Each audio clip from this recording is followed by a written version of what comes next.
우리가 일상에 살면서 이런 것을 전혀 의식하고 살 수는 없죠.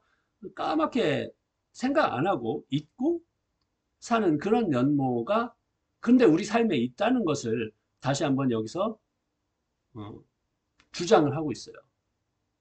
맞는 주장일까요? 그냥 이런 시간에 한번 생각해보고 가시죠. 이게 맞는 주장일까요? 나는 그 진화의 연속선상에서 나름의 나만의 꽃을 피우는 노력을 통해서 삶의 해결책 하나 요만한 것을 제시함으로써 요만한 꽃 한 송이를 피움으로써 나란히 일족에게 또는 지구에 기여하는 것일까? 그렇게 나의 삶이 거창한 것일까? 이런 의심이 들 수도 있겠습니다만 글쎄요. 모든 영혼 고귀한 하나하나의 영혼이 다 자신만의 꽃을 피우라고 이 세상에 태어난 것이라고 본다는 것이 터무니없는 것일까요? 저는 그렇지 않다고 봐요. 우리 한 사람 한 사람이 너무도 소중하고 고귀합니다. 나의 에고가 페르소나가 고귀하다는 게 아니라 그거를 품고 있는 삶의 가능성 자체가 꽃을 피울 수 있다는 가능성 자체가 굉장히 고귀하고 소중하다라고 저는 믿게 됐거든요. 심지어는 진화에도 참여하고 있다는 것이고요. 과연 그런 믿음을 이게 과학에 입증할 수 있을까? 뭐 전 그렇게 생각 안 하는데 그래서 데미안의 그 막판에 종교성에 대한 이야기를 또 제시를 합니다. 전 수업에서도 제가 이것을 나중에 말씀드리겠다고 예고를 한 바도 있고 그리고 사실 데미안 안에 그 종교에 대한 어, 깊숙한 새로운 그런 접근의 태도 같은 것이 계속 엿보이거든요. 읽어보신 분께서 이제 동감을 하시겠습니다만, 제 말씀을 듣고 좀 호기심이 생겨서 안 읽어보신 분도 한번 책을 잡고 읽어보시면 더 좋겠고요.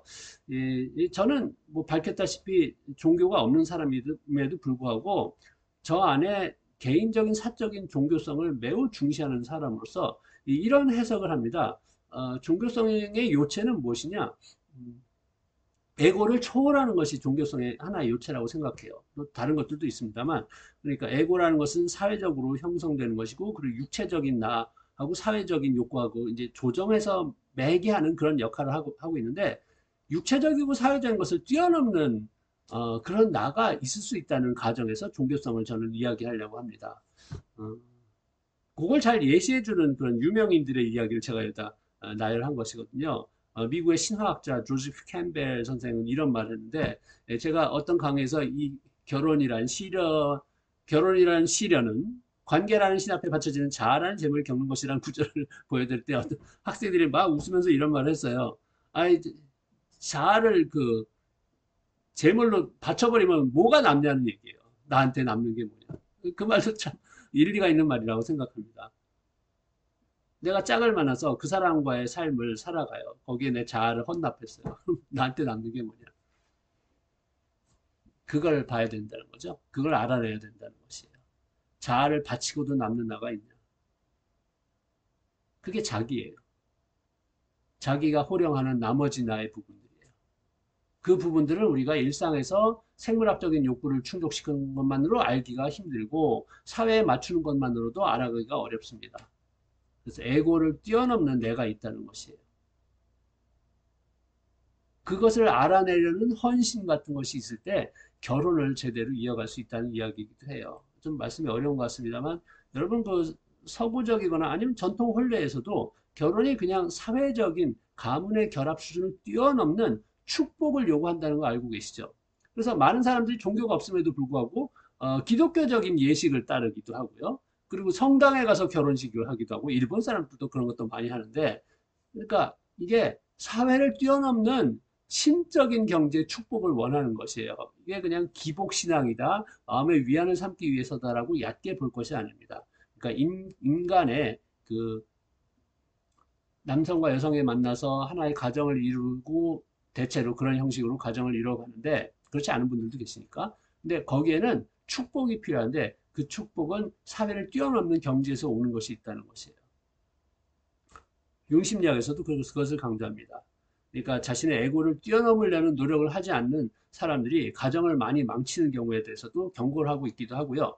어, 사회적인 자아를 뛰어넘는 것, 그것은 또 이렇게도 말할 수가 있어요.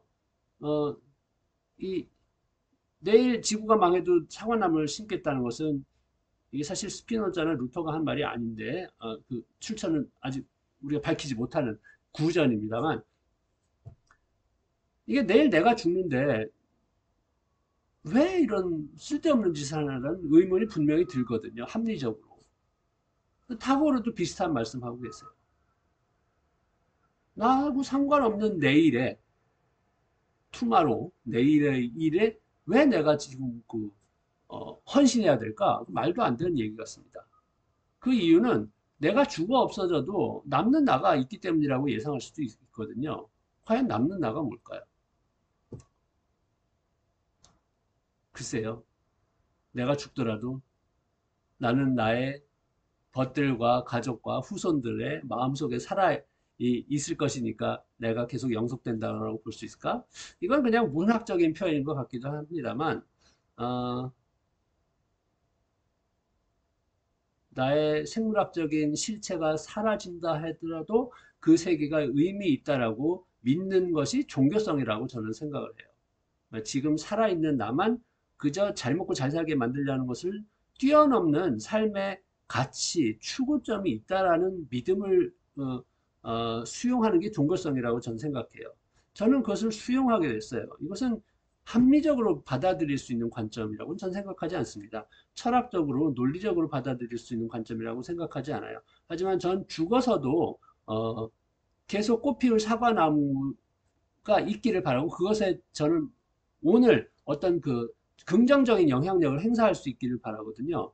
그것은 물론 제 자식이 있기 때문이기도 하고 나중에 제 손자들이 생기면 또 의미 있다라고 얘기할 수 있겠습니다만 저의 일족이 종족이 인류가 계속 살아갈 것을 희망하기 때문이에요. 그 안에는 제가 남긴 무엇이 분명히 있을 것입니다. 저희 유전자가 남지 않는다 하더라도 저의 생각, 태도, 그리고 제가 만약에 꽃을 피웠다면 그 꽃 피운 흔적 그런 것이 계속 전해져 내려갈 것이라는 믿음을 저는 갖고 있고 그것이 과거에는 그저 종교적인 믿음에 불과했으나 지금은 후성 유전학 등에 의해서 과학적으로도 논의되고 있는 그런 차원이 됐다는 말씀이고요. 예, 이것에 대해서 비슷한 그 의견을 표명하신 매우 그 엄밀한 분석 철학자이신 영국의 버트런드 러셀 선생의 이야기를 또 제가 여러분께 제시를 하고 합니다. 이분은 왜 나는 크리스찬이 아닌가라는 책을 썼을 정도로 기성 종교에 대해서 매우 비판적인 그런 논점을 제시한 실증을 또 중시하시는 그런 철학자이심에도 불구하고 이 밑에 써 있는 거 보세요. 1000년 안에 이런 희망이 이루어질 것을 그 희망을 논하면서 가신 분입니다. 1000년 뒤에 내가 있을 수 없는데 무슨 상관이야 라고 이야기할 수 있음에도 불구하고 그게 이분한테는 중요한 것이에요. 이게 우리 모두한테 사실 그렇다는 것입니다. 지금 내가 바쁘게 현실을 사는 상황에서는 그런 생각이 있을 수 없지만 그러나 언젠가는 그 죽음을 생각하게 된다면 죽음 이후의 의미가 무엇이 있을까에 대해서 종교적인 그런 지혜를 구하게 될 때가 있고요. 그럴 때는 나 너머의 나 신체적 사망 이후의 새 세계에 대한 희망에 대해서 생각해보는 이런 말도 안 되는 비합리적인 그런 사유를 그 가치 있다고 여길 시점이 오게 되거든요. 그게 전 종교성이라고 생각합니다.